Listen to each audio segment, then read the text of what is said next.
Hey hunting family, you are tuning into the Tracks and Tackle podcast, brought to you by Menser Outdoors.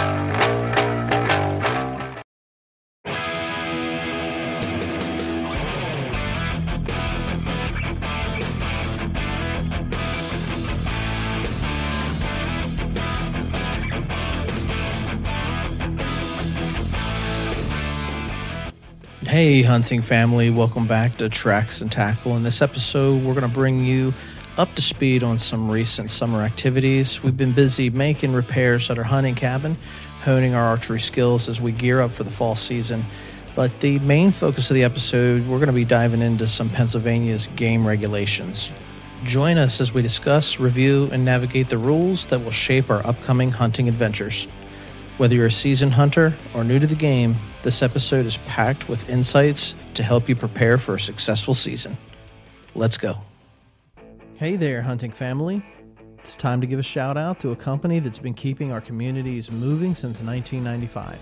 I'm talking about Interstate Garage Doors. For nearly 3 decades, Interstate Garage Doors has been the go-to choice for comprehensive garage door services in South Central PA, as well as the surrounding Hagerstown, Maryland, and Martinsburg, West Virginia areas. And get this, they're not just any company. They're veteran-owned and family-operated, with a proud history of serving both residential and commercial clients. Their professional technicians are the real deal, offering top-notch installations from industry-leading manufacturers and expert repairs for all garage door makes and models. From residential garage doors to overhead doors and openers, Interstate Garage Doors does it all. So whether you're a hardworking contractor building homes or a homeowner looking for service or just needing an upgrade, you can trust Interstate Garage Doors to get the job done right. And hey, they're not just experts in garage doors, they're also experts in giving back to the community, sponsoring podcasts like Tracks and Tackle. Are you ready to experience the Interstate difference for yourself? If so, here's a little something extra for our loyal podcast listeners. Use promo code Tracks and Tackle when you contact Interstate so they know you heard about them here. Just visit igdoors.com today to get an estimate or request service, or give them a call at 717-263-3150. Don't wait. Take the first step towards a smoother, more secure garage today.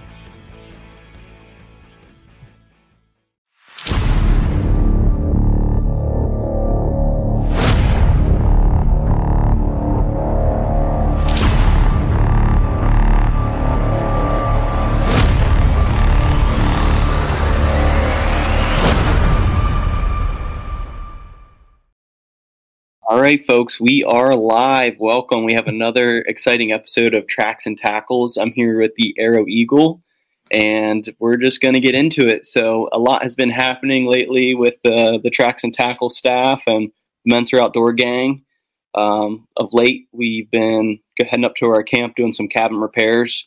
Some much needed work. Camp is slowly going downhill, and it's just been pushed off what needed done to it. So we finally took the time and took the energy, took the resources, got all our stuff up there.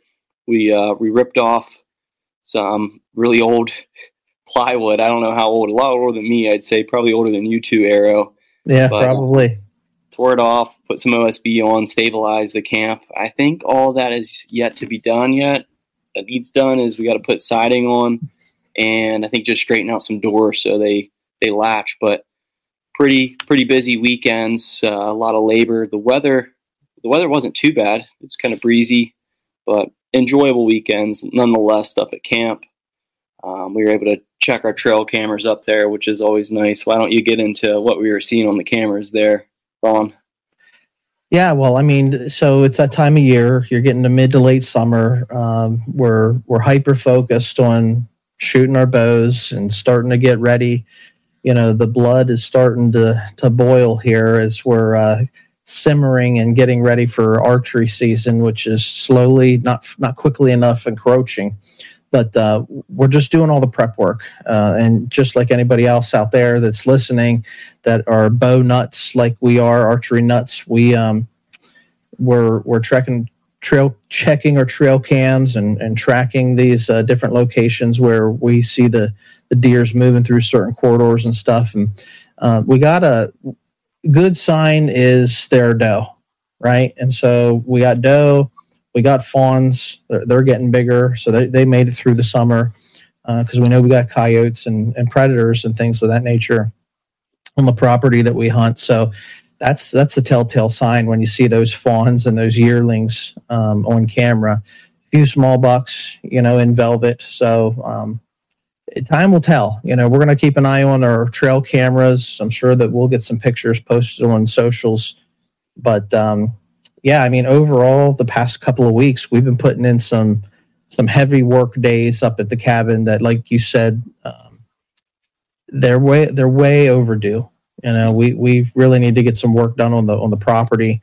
We tend to land, but we weren't tending the building, so the building needed some updates, which we've accomplished. And we try to capture all these moments through video and photos as well. So you can check all that out on our YouTube channel and see the updates as we're making these memories and living out our lifestyle here. But yeah, I think we got to wrap doors and windows. We're going to put in some new doors. We've got some old doors that just need to be replaced, and made a really good showing on getting everything stable, sturdy, and weatherproofed. And we're going to put new siding on the building itself. So the weekend, whenever we get to that, that's going to be a big difference, from before to after visually. But I don't know, man. I've been saying all summer, let's get up there in the spring before it gets too hot. I didn't want to work, in the heat in August. But as a family, we kicked the can down the road, and here it's August, and we had to get up there and do the work. But like you said, surprisingly, it wasn't terrible with heat and humidity, and put in some long weekends, but they were enjoyable, without a doubt. Yeah, I agree with you. Everything worked out. And to what you said, to an extent, like the work we did, it really doesn't look like much was accomplished. The house wrap, when it was done, like it looks like it's new. But I'm excited. We're simple folk. We live really easy. Our cabin's very primitive. We run a generator for electricity. There's no running water. We use the outhouse for the bathroom. Ron here introduced me to the state-of-the-art outdoor shower. It's a little plastic jug that holds about, 5 gallons of water. And since it's black, it heats up in the sun, but we never really let it heat up. But just having an outdoor shower is a nice commodity out there. But when we get this nice mellow green siding on, man, we are going to be living large. Yeah, I mean, yes, we will be. I was just going to say, like, we're high tech camping, and just living life like a caveman. But there's no other way. There's that primal piece of going out, harvesting your own food, living off the land. We're certainly not glamping, but it's fun, and it's been something that we sort of focus the show around. A lot of our stories and stuff come from that property up there. People that have gone up there and spent time with us, or our hunting endeavors, where we go up there.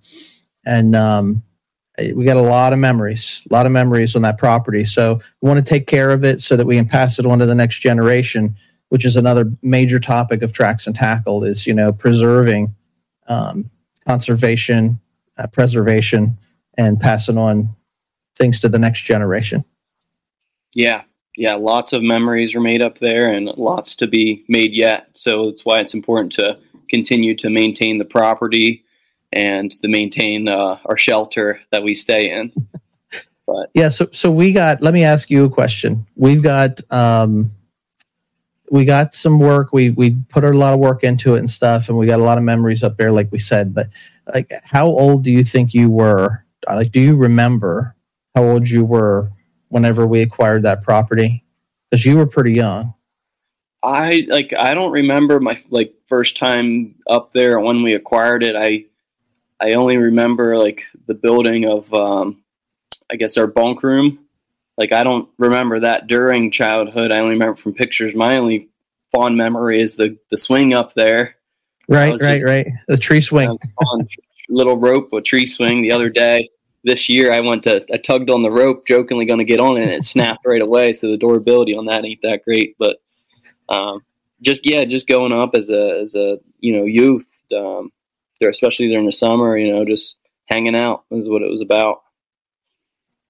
Very cool. Well, that's what's rewarding about going up. And, so now, you're older, I'm older, but not only are we making memories together, but we're sharing them with the people that are listening, the audience here. So you crazy, wild folks out there that are following Tracks and Tackle, we appreciate you. And hopefully we got a lot more stories to bring to you here this fall. It's getting to be that time of year. We were shooting the bows. You've been shooting yours? Yeah. I've been shooting in, not necessarily messing around with adjusting my sight, but just knowing at what distance and how high I need to hold my 20-yard pin. I have a 20-yard pin and a 35-yard pin, we'll call it, but just building up my confidence, especially with those further shots. I just want to make sure that I'm being ethical and responsible out there whenever I hit the release and let that arrow have the majestic flight. Mm-hmm. Yeah, there's nothing. I mean, you practice and then real reality sets in, like in the moment.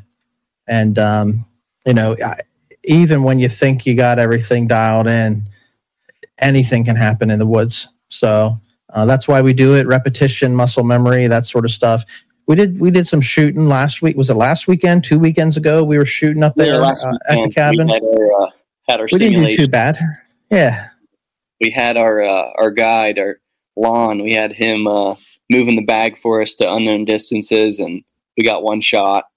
So some of them could have been better. Some were pretty good, but the good part was we hit our target, and there wasn't any arrows lost, because out in that woods, it's real easy to lose an arrow, especially if you miss the bag.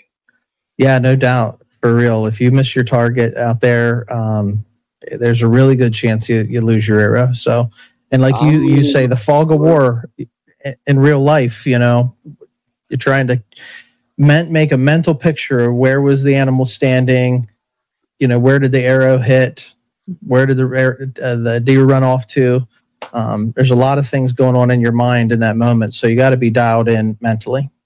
Yeah, I'm really looking forward to it. And before we went live here, we were looking at our calendars and talking dates, but we should figure out a date. You can come over. Lon made an idea of it too, but bring your target over, and we'll just play some random places, and we get enough targets we don't have to move them as often, but it'll just be fun to hone in and kind of have a challenge for each other. So we can have a little arrow derby over here. Find some time. That sounds like a good time. We really ought to do that sooner rather than later. Yeah, right. And I know we want to test my new climber stand and see about getting some reviews out there. I know yours is pretty comfortable from what you say, so it'd be nice to compare. And Ace wants to hone in on his too. Yeah, I think that would be really, really good if we can get Ace. He's another guy we need to get on the show. He hasn't been on in a while. And, what's wild is his show, when he came on last, is our most listened to podcast to date.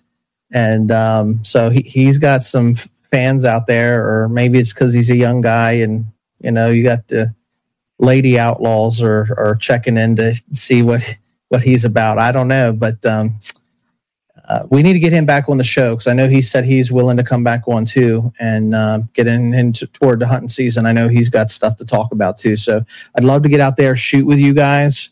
And, if we could shoot from some stands at some different locations and have an arrow derby, I'd love it. Yeah. Heck yeah, man. Let's get it planned. But hey, today's episode, I'll transition here. Had some free time. I ended up reading through basically the Game Commission Reader's Digest that you get every year when you get your license.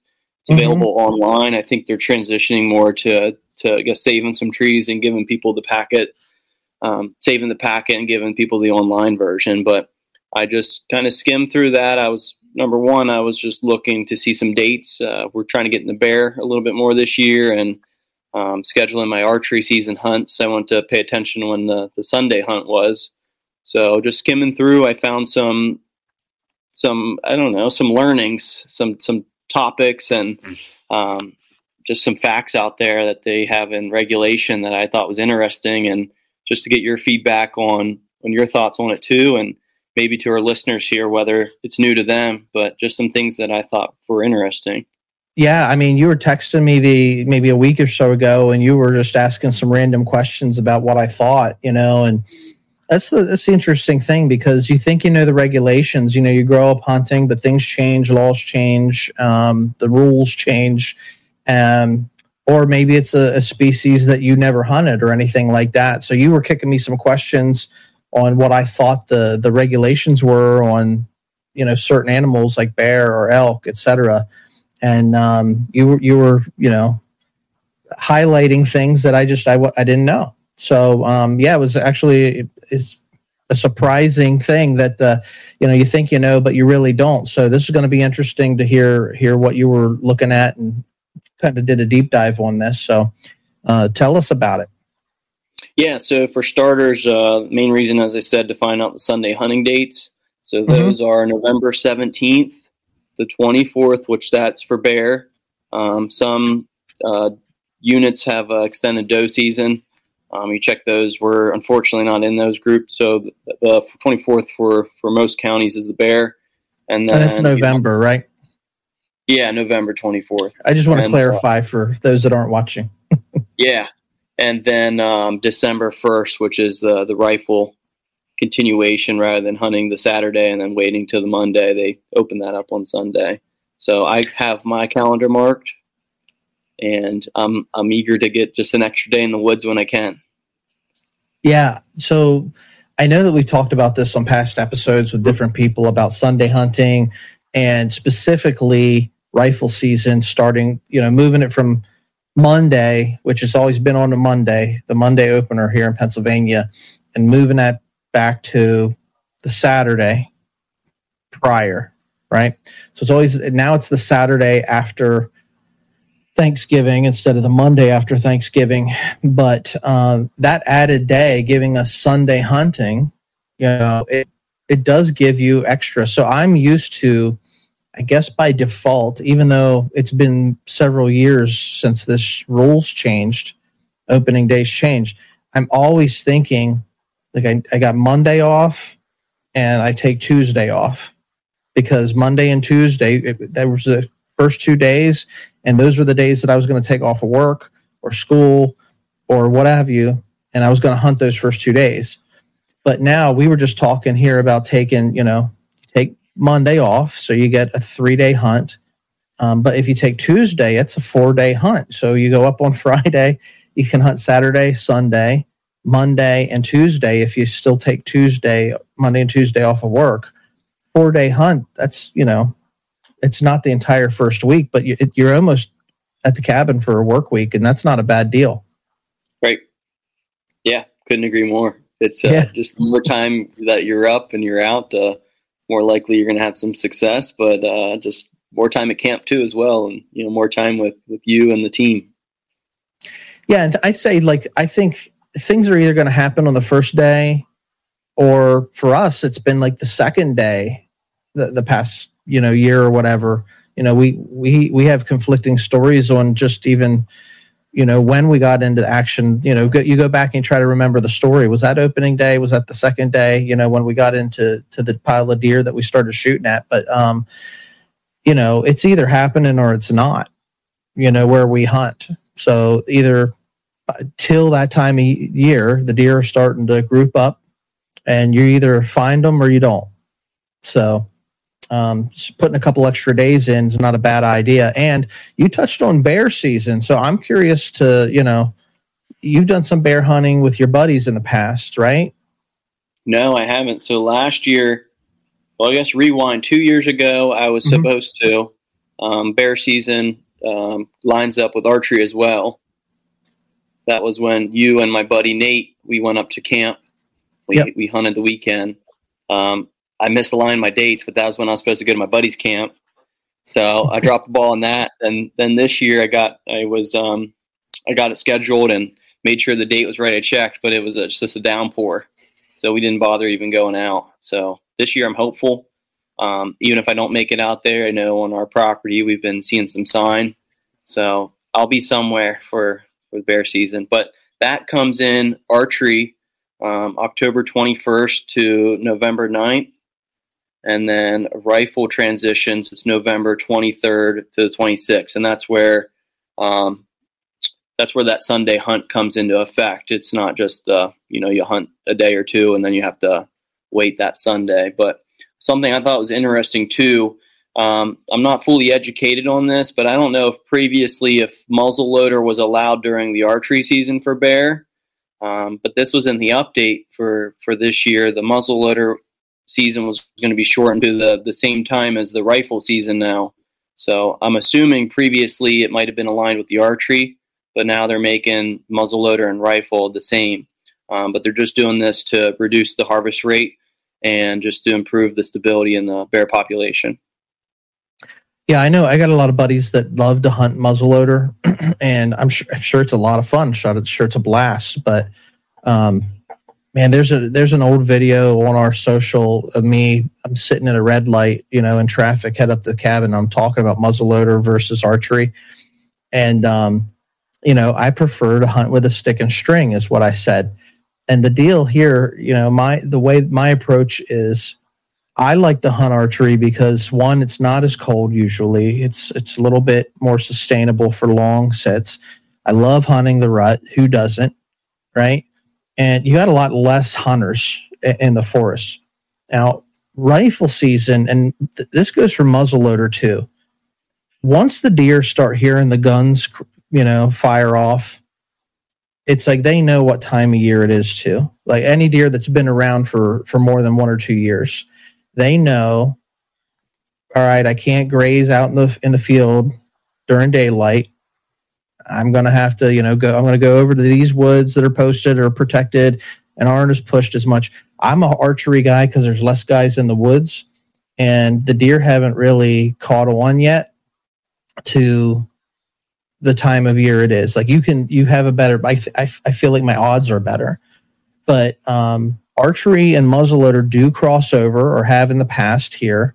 And look, God bless you. If you like to muzzleloader hunt, go out and do it. That black powder, hunt your hunt the way that you want to hunt it. But for me, I always hated that crossover because you're starting to get more guys in the woods. The gun's starting to go bang, so the deer are a little bit more heads up, paying attention to what's going on, and it's just the change of season, I guess. But that's always been my stance on archery versus muzzleloader. So it's interesting that they're changing those dates. Yeah, and just with archery too, you think how they legalized the crossbow for the non-handicapped hunter. Right. Right. Sure that brought some more hunters into the woods, and I don't have anything against the crossbow. But when it ties into the muzzleloader, I'd never shot one before, so I don't know. If I pick that up, it's a lot of fun. I'm sure it's fun, but compared to that thrill and that rush when you have that, that shooter buck or just a nice mature doe coming to you 20 or 30 yards away. But yeah, it just haven't done it yet to really give my opinion. But yeah, hunt your hunt, as you said. Yeah, look, at the end of the day, if it's getting more people out in the woods, I don't know. It's that we want to preserve hunting. Like we want more people, more young people to take on hunting. You don't even have to be young. Like if you've never gone hunting before and it's something that interests you, find a mentor, go out and give it a try. Just be safe and follow the regulations that are put in place, and we want to see people hunting. We don't want it to be like a dying sport. But when I'm out in the woods, I want to be left alone, so like that's the hardest thing, especially when you hunt public land, is hunters being on top of one another. Like in rifle season, it's like an army of orange, like we say, and everybody's out in the woods. Archery, muzzleloader, it's probably not as bad. So that's another benefit of hunting earlier in the season. Yeah, no, I agree. And to tie in, we were talking about bear and archery. Something else that I found. So for bear and deer, the minimum draw weight on your bow is 35 pounds. And for elk, it's 45 pounds. Why do you think for an elk it would be more? I thought a bear would be more, but it's interesting to see that there's just that 10-pound difference. Yeah, the physiological, like the physical makeup of a bear, I know, like they, especially that time of year, like they're putting on fat, and they got a lot more fat than you're going to see on a whitetail buck, for example, which is a very lean type of meat. Um, Elk, I've never hunted elk. I'd love to hunt elk. I think that's on my bucket list, is to harvest some elk. I've eaten elk, and I love the taste of the meat. So I don't know the answer to it specifically, but my guess is, it's the toughness of the muscle. Bear, I don't know. I know bear have the layer of fat, and but they got muscle as well. So what do you think the answer is? I don't know. I think the elk and the deer are more, similar structure. The elk is, bigger than a deer. The only thing where my mind goes to is you think of a really big bear, a really big elk. The higher poundage, the better likelihood you're going to have to, punch through stuff if you hit a shoulder blade, or you hit not quite where you should, or you hit a rib. But the only thing that I could think of is in Pennsylvania, how protected the elk population is and how much money they bring in. They just, I guess, make sure you're having the, the most probability of, not injuring that deer. Yeah. That's where my mind goes. My guess is, most archers out there are shooting a lot more than, what did you say, 35 pounds for a bear or a deer? Like maybe for the elk. Yeah, maybe when you're a youngster, and you're first getting started, and you don't have that muscle build up. That first bow that you get out there and you get for your kid, 35 pounds. That's not much, 35 pounds. So I think most archers are pulling more weight than that anyway. But you want to shoot something that's lethal at the end of the day. You don't want to put an arrow into an animal and see it go, which we've talked about in past episodes, when you lose the animal as well. So I don't know. Very interesting though. That elk require more.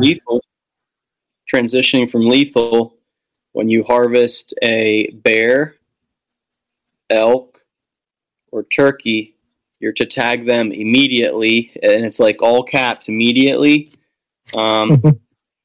immediately before moving the carcass. But for a deer, it didn't say you have to tag it immediately. You can, whenever you work your way up to that animal, that's whenever you have to tag it before you move the carcass. But I just thought it was interesting that they highlighted the word immediately. For a bear, I know there's the check-in process, which we can talk about here. Elk, I know there's limited permits they give out, but why the heck for turkey? Why are turkey thrown in that group? Yeah, I've always been raised, you tag your animal right away, before you move it. Now, sometimes I'm gonna move the carcass and I'm gonna field dress the animal, but before I start dragging it from the location of the kill, I get that tag in the ear. That's the way I've always done it. It's the way I was raised, and I'm pretty sure that's what they want you to do. But that language, that's the thing. When you start reading the manual and you're looking at the language, things are written certain ways for certain reasons. And, from my perspective, a turkey or something like that, like, look, you either harvest the animal or you don't, but if you take the animal, you get a tag on it and you report it. And I know, like, I really love the ability to, like, last year I took a doe, and I still had tags. And so I'm able to go out and hunt, and I think you get like 7 days to report your harvest. But you have the ability online through Hunt and Fish PA. You can, you can report your field harvest. I did it right from my phone sitting in my tree stand, didn't have to put it in the mail and fill out a card and all that. So technology, as far as that goes, I could be more prompt in reporting my harvest than what in years past. Yeah, it goes a long way. And for the bear, Pennsylvania, what you're supposed to do is You're supposed to tag immediately, as we mentioned here. Then the next step is you got to report your harvest and take it to, I guess what it is like a drop zone. But what you need to do is you're supposed to put a stick in the bear's jaw. That way it keeps the mouth open before rigor mortis sets in. Right. In these drop zones, they end up taking one of the back tooth. I guess they just take one. I don't know. Hopefully this year we can find out. But they do some testing, and I guess it gives them more insight on the bear population, how old the bear was. You just need to take it through the drop zone. You can find that out in your magazine that you get, or you can look it up on the PA, Hunt and Fish website to see what's closest to you. Because I don't really think there's that many. I think for us here in 5A, I think we have to basically go out 2 hours closer to our cabin to report, if I'm not mistaken. Yeah, I don't know the answer because I've never been like a big bear hunter. I went bear hunting once before, and I took a buddy, and we did get a bear. And just luckily, the check station was between where we were hunting and home, so we were going to drive past it either way. So we just pit stopped, and they checked the bear, they checked the teeth, they want to age it so that they can track how old was the bear that got harvested. And it's really cool because like it's studies like that, the data that help support harvest limits and the decisions that are made for conserving the wildlife population. Yeah I think it's in place for a reason, and a good reason too at that. But reading more into the manual, I know me and you both, and our guest Buck that we had on not too long ago, our family grew up on deer driving. It's where you walk through the woods, you pressure the deer movement, you just increase your luck of just having some action. But gets them moving for sure. Yeah, gets us moving too. You're not cold when you're deer driving. But driving for elk is not legal, and I don't know what your stance on this. I think it's good because it's a very tedious process to get your name drawn for one of these hunts because they don't give too many permits out. So if you do get your name drawn, you don't want some other crew walking through pushing, any drop of chance that you have to have some action to get out of the woods. But I just thought that was interesting that's banned. Yeah, it's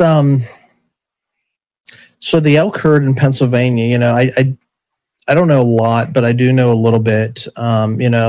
Central Pennsylvania, there is an elk population, and they've grown that herd. And it's kind of the terrain. From what I've heard was, we could have a much larger herd in PA than what we do, but it's the terrain because, like, when you go out west where there are multiple herds, they have they're in the mountain and they're in the wooded mountain area, but from one mountain ridge to the next, they have these valleys and that are meadows, and there's area for them to graze, and it's just they have the space.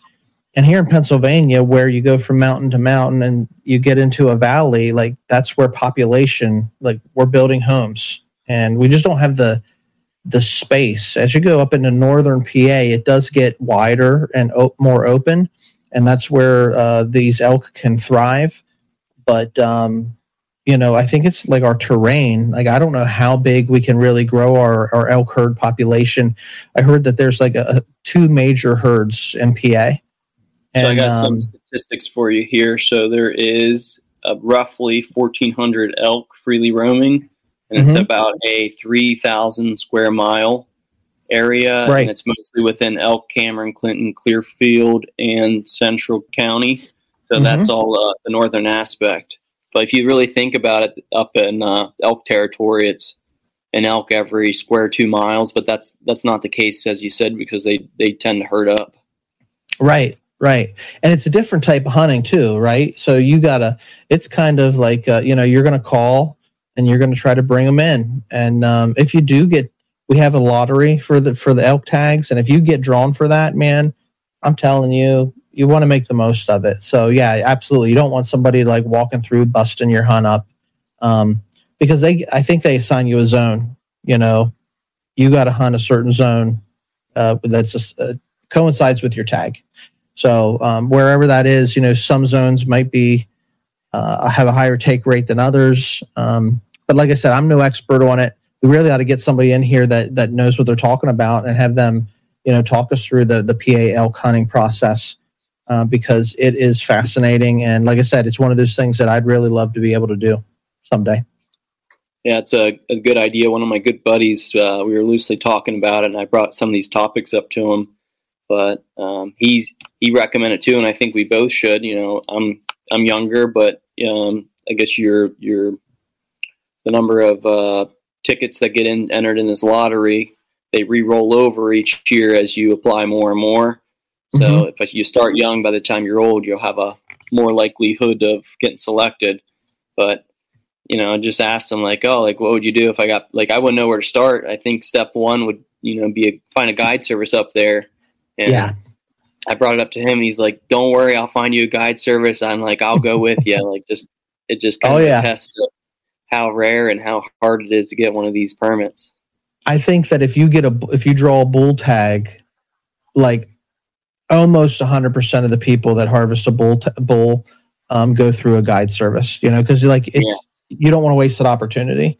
Now, you probably have a less opportunity or a less high percentage of people that if they got a cow tag, a female, some of those guys go out and try to do it their own, but a lot of them get a guide anyway. So anyway, that's the ultimate thing. You want the meat. I'm hunting for meat. Yeah, I'd shoot a cow and I'd be happy, but I want that set of horns, man. That's really a trophy. That's a trophy too, So anyway, it's nice to say, because there's a lot of people don't even realize we have elk in Pennsylvania, and I'm glad you had the numbers, because it's a decent little herd.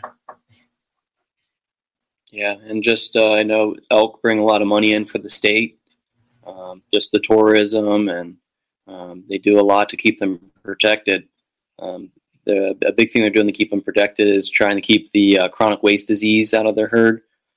In, I guess it's southwestern PA, and there's a few blotches. If you look at a map, there's one, I think it's by 4C.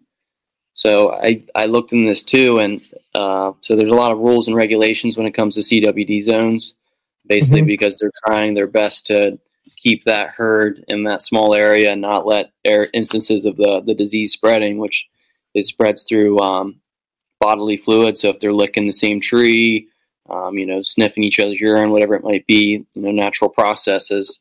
But as for doe tags, I just looked for the statistics this year. So each year they adjust based on the population, which they look at through those harvest reports that Ron brought up not too long ago.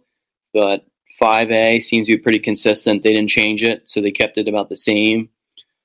2C, where we have our cabin property at and where we like to do a majority of our hunting and we like to make some memories, they actually increased the population of the doe tags out there 5,000. So I don't know if that means there's more instances of the CWD, or if that means just compared to previous years, maybe not as much harvest or not as much success reported. And then if you look at the map towards 4C, that's out towards Lancaster, I believe. They actually increased the doe tags by 21,000. So that's a big jump. I think they had a new CWD hot zone there. So yeah, they want to thin the herd out. Go in correlation, but 21,000 more that's a lot of deer. Yeah, that's they want to take and they want to thin that herd out for sure. Yeah. I don't know. The CWD stuff, I get it, wanting to keep it out of the elk herd, which is up north. It's frustrating for a whitetail hunter. Certainly, you don't want to see that disease spread. And there are differing opinions on CWD, to the legitimacy versus the severity. But what I'll say is, from my perspective, a guy that does spend a lot of time in the woods, I do go out archery hunt. It changes the way that you hunt when you can't use scent You can't you shouldn't be using, like your mock scrapes and things like that. Anything like that that's going to encourage a deer or a buck to come in and sniff and smell, like those type of things. You can't use those in CWD zones, and that makes hunting archery a little bit more difficult, because if you got a buck and you put out some doe scent and it's the rut and they're coming in to check out that hot doe urine, their brain's on that, and you can ambush and be successful. So hunting in CWD areas like we do, it definitely changes the way that we hunt. But I understand why the rules and regs are there. Yeah, and then we have to leave the spine and the brain matter. Yep, can't move those across. Can't transport it. Yep, because they want to keep it to that point. Yeah, I mean, that's the same way, state to state. Like, I think Ohio's that way. Like, you can't transfer your deer. If you harvest one in Ohio, you can't bring it back without. You got to have it processed out there before you bring it back. So yeah, like you said, that spinal fluid, that brain matter, like all that's got to stay put. Nice. And then another topic here. I talked to you loosely about it, and this will be good to stir the pot, because this was a controversy. I don't know if controversy is the right word, but there was a avid hunter out there, and he was looking for clarification on it. But there was a rule change. There's those little magazines. I don't know if it's called the Game News ones, but they send out each month a little pamphlet. But anyways. Allegedly, I guess not allegedly, this is the truth. This is the regulation, not the law. It's a regulation. But whenever you harvest a deer, say you hit one, but if it's after legal hunting hours, you're technically supposed to call the game warden, and they're supposed to give you permission, or they're going to come out and walk with you, which I think we both share the same opinion.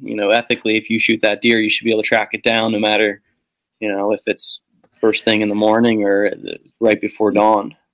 Yeah, time of day. I mean, I get it, the purpose of like going on to someone else's property, but look, if it's my property and I've got an animal that's been hit, the time of day really shouldn't matter to me, in my approach. And I'm sure maybe somebody can enlighten me on the reasons why, but as long as I'm not crossing over into somebody's property. And look, even if I have that person's, permission to go on their property to track a deer, I want to be able to do that too. Because you want to make sure that animal's expired and not, just laying there suffering or anything like that. Right. So that's an interesting regulation that I was not aware of.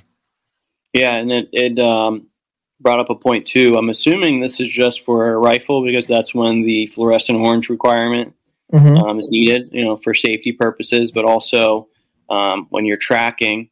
And even for me, if I were to use the dog to help in a tracking excursion, we need to be wearing the legal amount out of orange when we're doing our tracking, just, I guess for safety. But it would be interesting to see if they wanted that for archery as well. But I wouldn't see why for archery. I'd think so the orange regulations, usually if it's just archery, I think you're okay to be camo. But if there's any other season overlapping, like I said, muzzleloader earlier, you don't need to, if you're hunting archery and muzzleloader season's in, you do not need to wear fluorescent orange when you're stationary. But when you are moving into your stand, out of your stand, tracking your whatever, you should have regulation limit fluorescent orange on, because you do have other hunters in the woods. Yeah, which is something to think of, because if we go to the alleged backside and we're hot, we're working hard to get our deer drug up, you shed some layers. So it's important for us to consider that going forward, to make sure that if we're shedding layers, that we still have one of those real thin orange vests to throw on, and keep our hat just for safety and to be law abiding. I think there's some evidence laying around there of a time or two where I've wasn't wearing much other than just the orange vest and my hat. Yeah, because it gets hot. It gets hot quick. And then I don't know if you knew the full definition of this. I recently learned it. We all, whisper down the valley, what does this mean? But the purple paint, you know what that means? Yeah. The purple paint is, they instituted that a few years back, 2 or 3 years ago, I think, but it's posted. I mean, it's the equivalent of a posted sign. So you don't have to put, the old yellow posted signs and where you sign it and date it on a tree every 50 yards. If you see purple paint, that's the equivalent of a posted sign. It's a property line saying this land's posted. You can't hunt it without permission. For some reason, I don't know why, in my upbringing, I thought it meant like, hey, it's permission for game wardens to come onto your land, like to. Oh, really? Yeah. I don't know why. So when I read it, it was really nice. Just give me some clarity. But now it makes complete sense. That's much better, man. I wonder why all these game wardens have permission to travel. Yeah, but I've seen plenty of it. So now to know, like, hey, steer clear. But I think it's a good idea, good concept, because you see those old posters. The weather gets the best of them, and then I'm sure ultimately the forest floor eats it. Yeah, you're driving nails and stuff into trees where you don't really have to be doing that. So, that impacts the forest as well. Right. But that's pretty much all the concepts and the learnings that I wanted to cover. This last one just made me laugh. Is towards the end, they're making the 6 suggestions that, you as an outdoorsman can do to, basically help the environment. Okay. But the big one was slow the mow. So they want you to wait 2 to 3 weeks before mowing your yard because it's good for the pollinators and, the insects and critters to come in, which ultimately brings in some small game, which goes up the food chain. But I thought it was interesting. So next time your wife gets on you, like, hey, lawn, looks like the yard needs mowed. You just tell her, hey, we got to slow the mow. Slow the mow. Give it another week. Because we're thinking of the pollinators. Yeah. But, it makes sense. That's funny. But I just thought that was funny that they highlighted. They thought they could slip that past. There's just a few ones. But no, just as a whole here, like you said, I think educated myself a little bit better. Hopefully educated you on a little bit of these tad bits. And I hope the listener, too, learned something from listening to this podcast here today. Yeah, I think, to drive the message home is if you're going to go out, you get your license, whether you get them, you still get the paper copy of the Hunter Digest or the Hunter and Trapper Digest, or you go online, like read it, educate yourself on your area, wherever you're listening, different rules and regulations in different states, but understand the laws, try to do your best to comply with, what they are, because they're put in place for a reason. Sometimes you agree with them, sometimes you don't, but we want the integrity of the sport to last beyond our lifetime. And so, like I said, this year we're going to get into doing some different hunting, like going to go do a little bear hunting, where in the past years I haven't taken that time to do that. Maybe do some trapping. I don't know if we will or we won't, but hopefully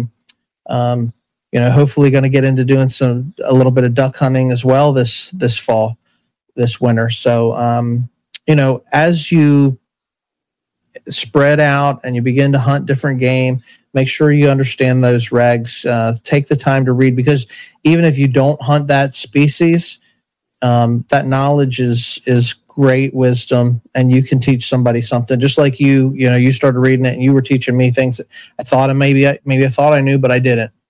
So it's very cool. Yeah, I'm right there with you. Like it goes for anything in life. It's one thing to take someone's word for it, but it's best to educate yourself. So also with Arrow here, and break out the book and really dive in, especially even if you're just a deer hunter, just take some time, read through the deer hunting regulations, or if you do deer, bear, and small game, just take time, read it, just make sure what you were told and what you grew up on is aligned with the regulations, because as time passes, they are changing, they're evolving. hopefully for the better, but ultimately it's for conservation of the wildlife that we love to hunt and we love to see in the wild, and we just enjoy their presence. You got it, man. You got it. Well, we got a couple of great episodes, in stock, sort of lined up here in the pipeline. So I just want to do a quick rundown through, future guests that we got coming on the show here. Here probably early September. It's late August when we're recording this now, mid August, I guess. But early September, we're going to get Justin Barrick's going to come back on with a friend that he's connected us with. They call him Old Snakebite. Perry Hartman's got a story about he's had a real life timber rattler, strike him, and he's going to come on and share his story with us about that, because an experience like that really taught him some life lessons, and just all around good guy. Getting to meet him and talk to him. So be on the lookout for Old Snakebite's episode to come in. We're also talking with Mike from Mountain and Marsh podcast, who we just got to line up a date. He's willing to come on and do a collaboration with us. So hopefully we can get that lined up here in the next week or so. And then we got the boys from 3B Outdoors have been telling us for about a month, hey, we want to come back on and again and tell some stories. So Chris and Lee from 3B Outdoors, they're in the pipeline as well. And then on top of that, everything that we're doing as far as, work on the cabin, going out, we had some fun going out and shooting our bows, doing a techno hunt as a family, and we're sharing all that stuff on the YouTube channel. So check us out on Menser Outdoors. Find us at Tracks and Tackle. We'll do our best to try to keep you guys posted. We're just regular guys having fun, talking stories, and making memories. But if you're interested in coming along for the ride, man, maybe you'll learn something. Maybe you'll teach us something. And that's sort of the heart and vision of this show. So I appreciate it. All the legwork you did putting into looking into this stuff and sharing these tidbits of information for us here, Hollywood. Any parting words for those that are listening?